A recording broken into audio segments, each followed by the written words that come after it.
Sa Burgos, Pangasinan, nahulihan ng baril ang isang estudyante sa loob mismo ng kanilang classroom.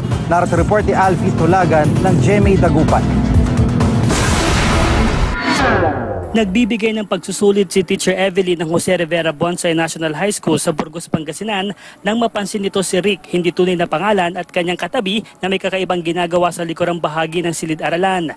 Biglang kinabahan ng guro ng matuklasang baril pala ang itinatago ng kanyang estudyante. Alam ko yung nakabalot na yung cellphone, pero nung hinawakan ko mabigat po siya. Para hindi magpanik ang kanyang klase, pasimple nitong kinuha ang baril at inaya si Rick sa principal's office. Linagay ko po sa bag ko kasi ayaw kong makita ng mga bata din. Tapos kinausap ko yung bata na i-report natin ito dahil kapag nakapatay ka, mas mabigat ang problema mo kako, sir. Oo, sabi naman. Kwento ni Rick, sa palitan umanong ipinahawak ang baril sa kanya ng isang kakilala. Sa sobrang kaba po, di ko na namalayan na linagay ko pala sa bag ko. Nung sa umaga na noon, di ko na rin tinignan yung bag ko kung anong laman. Nasa pangangalaga na ng pulisya ang homemade caliber 38 na baril na kargado ng 5 bala.